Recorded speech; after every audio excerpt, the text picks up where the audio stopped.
22 अगस्त 2022 mobile कैमरे में record हुई 12 सेकंड की एक वीडियो क्लिप। ऊपर से देखने में एक नॉर्मल कपल व्लॉग, हंसी, हल्की शरारत और 2 मैंगो जूस की बोतलें।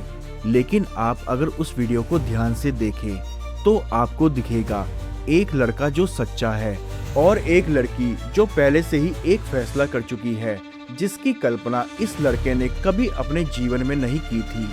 ये कहानी है शेरॉन राज और ग्रीष्मा की, प्यार, धोखे और 11 दिन की उस तड़प की, जिसे सुनकर आपको गुस्सा भी आएगा और दिल भी टूटेगा। इस वीडियो क्लिप में दिख रहे शेरॉन और ग्रीष्मा केरला के एर्नाकुलम के ओल्ड मैराथन ब्रिज पर आए और वहीं शेरॉन ने वीडियो रिकॉर्ड करना स्टार्ट कर दिया। ग्रीष्मा 2 मैंगो जूस लाई, एक सील्ड और एक पहले से ही खुली हुई। उस खुली बोतल में 50 पैरासीटामोल टेबलेट खुली हुई थी। वीडियो रिकॉर्ड हो रहा था। ग्रीष्मा बार बार कहती है रिकॉर्डिंग बंद करो, क्योंकि अपराधी कैमरा पसंद नहीं करते। रिकॉर्डिंग तो बंद हो गई, लेकिन उसके बाद जो शुरू हुआ उसने प्यार, ट्रस्ट और सपनों का सरेआम गला घोट दिया। शेरन ने जूस पिया, पहले ही घूंट में कड़वाहट और थूक दिया। वो बच गया, लेकिन ये सिर्फ पहला प्रयास था। ये वीडियो इस बात का जीता जागता उदाहरण है कि आपके साथ रहने वाला इंसान आपके साथ प्यार का ऐसा ढोंग रच सकता है जिसकी कल्पना और भनक शायद आपको कभी ना लगे।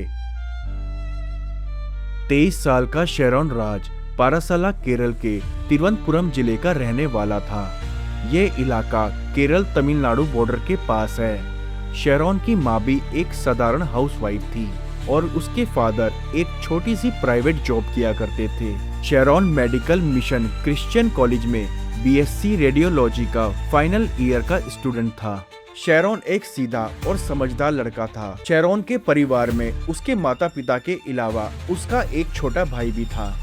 शेरॉन बहुत साधारण मिडिल क्लास फैमिली से था। वो पढ़ाई में काफी अच्छा था और अपनी जिम्मेदारियों को समझता था। उसके बड़े सपने थे। वो पढ़ लिख कर अपनी फैमिली को एक अच्छी लाइफ देना चाहता था। ग्रीष्मा रामावर्मन चिरा केरल की रहने वाली थी। ये इलाका भी तिरुवनंतपुरम जिले में आता है। ग्रीष्मा के पिता विदेश गल्फ कंट्री में काम करते थे, इसलिए घर पर वो हमेशा मौजूद नहीं रहे। उसकी माँ एक हाउसवाइफ थी। ग्रीष्मा की फैमिली के साथ उनके चाचा भी रहा करते थे, जिनका नाम निर्मल कुमार था। वहीं 22 साल की ग्रीष्मा इंग्लिश लिटरेचर में पोस्ट ग्रेजुएशन कर रही थी। ग्रीष्मा तेज दिमाग की लड़की थी और अपनी क्लास की टॉपर थी। शेरॉन और ग्रीष्मा अक्सर अपने अपने कॉलेज सेम बस से जाया करते थे और वहीं उनकी मुलाकात पहली बार हुई और एक दिन बस में 7 सीट मिली। पहले नॉर्मली बातचीत हुई और फिर नंबर एक्सचेंज, फिर कॉल और घंटों चैट चलने लगी। कुछ हफ्तों बाद ये रिश्ता गहरा होता गया और दोनों एक दूसरे से प्यार करने लगे। शेरन के लिए ये प्यार था पूरी जिंदगी वाला। वो उसे अपनी फ्यूचर वाइफ कहता था। वो घंटों ट्रेवल करके उससे मिलने जाता, उसके लिए अपने दोस्तों से झगड़ता और उसकी खुशी ही उसकी दुनिया बन गई थी। लेकिन हर प्यार बराबर नहीं होता। एक सच में डूबा होता है और दूसरा सिर्फ खेल रहा होता है। ग्रीष्मा का परिवार साधारण मिडिल क्लास था। ग्रीष्मा पर शादी का दबाव था। परिवार अरेंज मैरिज करना चाहता था और परिवार में ज्योतिष को भी अहमियत दी जाती थी। फरवरी 2022 ग्रीष्मा के घर वालों ने उसका रिश्ता एक आर्मी जवान से तय कर दिया। 4 मार्च 2022 को सगाई भी हो गई। सोचिए, जिस लड़की से आप शादी के सपने देख रहे हो और वो किसी और के नाम की अंगूठी पहन ले। ये बात जब शेरन को पता चली, वो अंदर से बिल्कुल टूट गया और उसने रिश्ता खत्म कर लिया। लेकिन ग्रीष्मा वापस आई और कहा, मैं उससे शादी नहीं करूंगी। नवंबर में हम दोनों भाग चलेंगे। शेरन मान गया और यही उसकी सबसे बड़ी भूल थी। वो प्यार में था और ग्रीष्मा प्लान में। ग्रीष्मा ने जातक दोष का कार्ड खेला। कहा, मेरी कुंडली में लिखा है पहला पति मर जाएगा। उसे लगा शेरन डर जाएगा, लेकिन शेरन बोला, अभी शादी करते हैं। वो ग्रीष्मा को लेकर चर्च में गया और सिंदूर, मंगलसूत्र और वादे किए। ग्रीष्मा ने खेल बदल दिया। अब वो उसके सामने पत्नी का रोल निभाती। दोनों साथ में रहते और होटल में चेक इन करते। 13 और 18 अगस्त 2022 को दोनों कन्याकुमारी गए और दोनों के बीच फिजिकल रिलेशन भी बने। वही लड़की जो कुछ हफ्ते बाद उसे मारने वाली थी। 22 अगस्त 2022 को ग्रीष्मा ने शेरॉन को ओल्ड माठंडा ब्रिज पर बुलाती है। ग्रीष्मा 2 मैंगो जूस लेकर आई, एक सील पैक और एक की सील पहले से खुली हुई। उस खुली हुई बोतल में 50 पैरासीटामोल की टेबलेट घोली गई थी। वीडियो रिकॉर्ड हो रहा था। ग्रीष्मा बार बार हंसकर कहती रही, रिकॉर्डिंग बंद करो। शेरन ने जूस पिया, पहले ही घूंट में कड़वाहट और थूक दिया। वो बच गया, लेकिन ये सिर्फ पहला प्रयास था। बाद में ग्रीष्मा ने कबूला, अगस्त से अक्टूबर के बीच 10 बार उसने उसे मारने की कोशिश की, अलग अलग तरीके से, पर वो हर बार फेल होती रही। अब दिन आया 14 अक्टूबर का। 13 अक्टूबर की रात ग्रीष्मा ने उसे 1 घंटे कॉल पर रोके रखा। सेक्सुअल बातें, लालच, कल घर आओ, अकेली हूँ। 14 अक्टूबर सुबह 10:15 पर शेरन घर पर पहुंचा। शेरन का दोस्त रेजिन, जो उसे बाइक पर लेकर आया था, वो बाइक पर बाहर ही उसका इंतजार करता रहा। ग्रीष्मा ने पहले से ही गेट खुला छोड़ रखा था।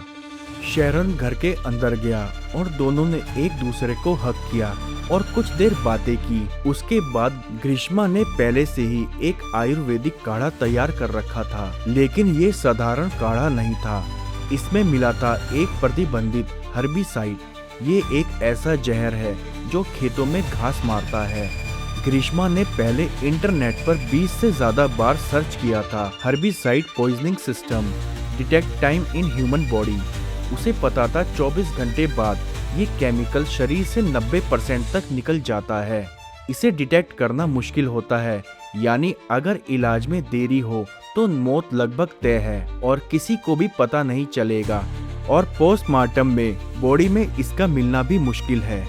इस चीज की प्लानिंग ग्रीष्मा ने काफी दिनों पहले से कर ली थी, इसलिए वो शेरॉन को बार बार फोन पर बताती थी कि मैं एक काढ़ा पीती हूँ और जिससे इम्यूनिटी बूस्ट होती है, और जब तुम घर पर आओगे तो तुम्हें भी वो काढ़ा पिलाऊंगी। ये हेल्थ के लिए काफी अच्छा होता है। इसलिए शेरॉन वो काढ़ा पीने के लिए भी तैयार था, और वो शेरॉन को चैलेंज भी करती थी कि ये काढ़ा शायद तुम नहीं पी पाओगे क्योंकि ये बहुत ज्यादा कड़वा होता है। शेरॉन ने चैलेंज समझकर पूरा काढ़ा पी लिया। काढ़ा पीने के कुछ मिनटों बाद ही शेरॉन को अनकंफर्टेबल फील होने लगा और वो ग्रीष्मा के घर से निकलकर अपने दोस्त की बाइक पर बैठकर अपने घर निकल गया। घर जाते समय ही शेरॉन को रास्ते में एक ग्रीन कलर की उल्टी हुई, और जब वो घर पहुंचा तो उसे दोबारा उल्टी, गले में जलन और पेट में तेज दर्द होने लगा। ग्रीष्मा ने उसे मैसेज किया कि तुम ठीक हो। शेरॉन ने कहा कि मुझे पेट में दर्द, उल्टी और गले में जलन हो रही है। ग्रीष्मा मैसेज करती रही, मुझे भी हुआ था, नॉर्मल है, सॉरी। वो उसे कंफ्यूज करती रही कि ये जूस की वजह से हुआ है और शाम तक सब कुछ ठीक हो जाएगा। वो नहीं चाहती थी कि वो हॉस्पिटल जाए, क्योंकि इलाज में जितना ज्यादा देरी होगी शेरॉन के मरने के चांसेस उतने ज्यादा होंगे और बॉडी से इस जहर को डिटेक्ट करना उतना ही मुश्किल होगा। लेकिन शाम तक शेरॉन की हालत बहुत ज्यादा बुरी हो गई और उसके घर वालों ने उसे अस्पताल में भर्ती करवा दिया। शेरॉन पानी की एक बूंद तक नहीं निगल पा रहा था। गले में ऐसे छाले पड़ गए थे जैसे तेजाब पड़ा हो। 15 से 17 अक्टूबर हालत और ज्यादा बिगड़ती गई। 3 अस्पताल बदले गए। 17 अक्टूबर को आईसीयू में डायलिसिस किया गया। डॉक्टर इन सब चीजों की वजह समझ ही नहीं पा रहे थे, ना ही शरीर से कोई जहर डिटेक्ट हो रहा था। शरीर के अंदरूनी अंग गलने लगे, लीवर फेल, किडनी फेल, फेफड़े डैमेज। 20 अक्टूबर को मजिस्ट्रेट के सामने शेरॉन का बयान लिया गया। उसने कहा काढ़ा और फ्रूटी पीने के बाद हालत खराब हुई, लेकिन उसने ग्रीष्मा का नाम नहीं लिया। क्यों? क्योंकि वो अब भी उससे प्यार करता था। उसे इस बात की बिल्कुल भी भनक नहीं थी कि उस आयुर्वेदिक काढ़े में ही जहर मिला हुआ था और ग्रीष्मा ने ही ये सब किया था। 22 अक्टूबर को उसके पिता उससे आईसीयू में मिलने गए। शेरॉन ने कहा, मैं शायद नहीं बचूंगा। आप सोच के देखिए, 23 साल का एक लड़का अपने पिता से ये बात बोल रहा है कि शायद मैं नहीं बचूंगा। उस पिता के ऊपर क्या गुजरी होगी। शेरन 11 दिन तक पानी तक नहीं पी पाया, गला अंदर से जला हुआ, सांस मशीन पर। 25 अक्टूबर 2022 शाम 5:50 पर मल्टीपल ऑर्गन फेलियर और कार्डियक अरेस्ट की वजह से शेरन की मौत हो गई। शेरन चला गया, वो लड़का जो अपनी मौत का कारण भी बचाता रहा।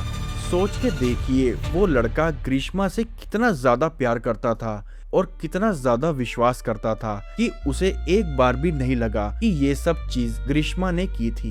पोस्टमार्टम में कोरोसिव जहर के संकेत मिले, हर्बिसाइड के भी कुछ अंश मिले। पुलिस ने कॉल रिकॉर्डिंग निकाली, चैट्स निकाली, डिजिटल मैसेजेस निकाले, लेकिन पुलिस वालों को ये समझ नहीं आ रहा था कि ग्रीष्मा को इतना जहरीला हर्बिसाइड किसने और कैसे लाके दिया। तभी आगे इन्वेस्टिगेशन में पता चला, ग्रीष्मा के अंकल निर्मला कुमारन नायर एक एग्रीकल्चरिस्ट थे। अक्सर उसी घर में रहते थे जहां शेरन आखिरी बार ग्रीष्मा से मिलने गया था। तमिलनाडु केरला बॉर्डर के पास कोसविला में एक फर्टिलाइजर डिपो है, जहाँ से ग्रीष्मा के अंकल ने 500 ml का हर्बिसाइड खरीदा। अब जो ब्रांड उन्होंने परचेस किया वो हर्बिसाइड इतना ज्यादा डेडली है कि केरला की गवर्नमेंट ने इसे बैन लगा दिया है। इसीलिए केरला बॉर्डर के पास ये शॉपकीपर तमिलनाडु से चोरी चुपके लाकर इसे केरल में अपने कस्टमर को बेचा था। सिंस ये इनलीगल है, इसलिए कोई भी बिल इशू नहीं होता। ग्रीष्मा अपने कॉलेज की टॉपर थी और जरा ध्यान दीजिए, उसने अपनी बुद्धि का इस्तेमाल किया भी तो कहाँ पर। ग्रीष्मा अच्छे से जानती थी उसके घर में एक डेडली हर्बिसाइड रखा है और उसने इंटरनेट पर ये सर्च किया कि ये ह्यूमन बॉडी में जाने के बाद कैसे रिस्पॉन्स करता है। ये सिर्फ एक ही घंटे में बॉडी के अंदर किडनी, लीवर और लंग्स पर असर डालता है और उन्हें फेलियर तक ले जाता है। और अगर 24 घंटे के अंदर डॉक्टर एग्जैक्टली इस केमिकल को डिटेक्ट नहीं कर पाए तो इसका 90% यूरिन के थ्रू बॉडी से निकल चुका होगा और फिर इसे डिटेक्ट करना नामुमकिन होगा। यानी अगर 24 घंटे में ये पता चल जाता कि शेरन ने क्या कंज्यूम किया है तो डायलिसिस के थ्रू इसे बॉडी से फ्लश आउट कर शेरन को बचाया जा सकता था। और ये बात ग्रीष्मा अच्छे से जानती थी, इसीलिए शुरुआत से ही पहले वो शेरन को और उसके बाद उसके भाई शिमोन को मिसलीड कर रही थी ताकि इलाज में डिले हो और शेरन को बचाना मुश्किल हो जाए। 28 अक्टूबर 2022 यानी कि शेरन की मौत के 3 दिन बाद ग्रीष्मा को डर था कि कहीं पुलिस उसके डिलीट किए गए मैसेजेस को रिकवर कर सकती है।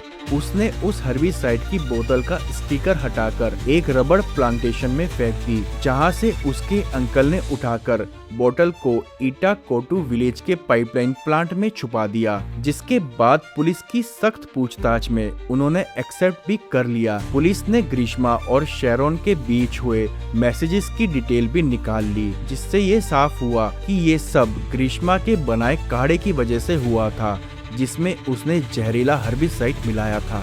गूगल सर्च हिस्ट्री, जहां 23 बार जहर के बारे में सर्च, पुलिस वालों ने ग्रीष्मा को गिरफ्तार कर लिया और उसे पुलिस स्टेशन लेकर आई। पुलिस स्टेशन में पूछताछ के दौरान ग्रीष्मा ने टॉयलेट क्लीनर पीने का ड्रामा किया, सिंपैथी गेम खेला, लेकिन डिजिटल एविडेंस झूठ नहीं बोलते। 95 गवाह, 323 डॉक्यूमेंट, 51 मटेरियल एविडेंस। शेरन का दोस्त जो ग्रीष्मा के घर के बाहर शेरन का वेट कर रहा था और जिसकी बाइक पर बैठकर शेरन घर जा रहा था, उसने गवाही दी कि ग्रीष्मा के घर से निकलने के बाद ही शेरन की तबीयत खराब थी और बाइक पर घर ले जाते हुए उसने एक ग्रीन कलर की उल्टी भी की थी। केरला कोर्ट ने कहा ये इंच बाय इंच हत्या है। 20 जनवरी 2025 को आईपीसी 302 के तहत ग्रीष्मा को फांसी की सजा, अंकल को 3 साल की सजा और ग्रीष्मा की मां को बरी कर दिया गया। उनका इस केस में कोई भी हाथ नहीं था।